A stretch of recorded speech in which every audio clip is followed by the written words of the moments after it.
યાત્રાધામ શામળાજીમાં એટીએમ કાપી 5.50 લાખની ચોરી। શામળાજી બસ સ્ટેશન વિસ્તારમાં ખાનગી કંપનીના એટીએમમાં ચોરીની ઘટના બની।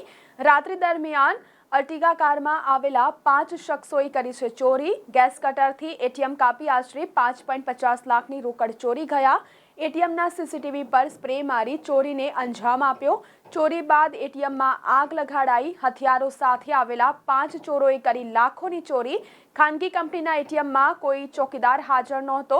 ચોરી કરનાર શખ્સોની કાર સીસીટીવી કેમેરામાં કેદ થઈ છે। શામળાજી પોલીસે સમગ્ર મામલે તપાસ હાથ ધરી તો એફએસએલની ટીમ બોલાવી આગળની કાર્યવાહી હાથ ધરાશે।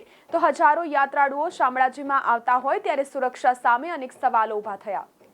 મારું આ હિટાચી એટીએમમાં હું ફ્રેન્ચાઇઝી ઓનર છું।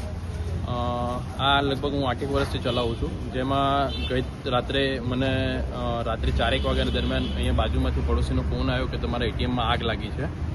તો હું ઘરેથી તાત્કાલિક ધોરણે અહીંયા એટીએમ ઉપર આવ્યો અને એના પછી મેં જોયું તો એટીએમ મશીનમાં આગ લાગેલી હતી અને મને જોતાં ખબર પડી કે એટીએમમાં આગ લાગેલી છે, પરંતુ એના પહેલાં ચોરી થઈ ગયેલી છે। જેના સીસીટીવી ફૂટેજ અમે જોયા તો એના અંદર એવું જાણવા મળ્યું કે એક એર્ટિગા ગાડી લઈ અને 5 ઈસમો આવ્યા હતા અને ઈસમો ગેસ કટર વડે એટીએમ મશીન કાપી અને અંદાજિત રકમ 5.5 લાખ રૂપિયાની સમથિંગ લઈ ગયેલા છે।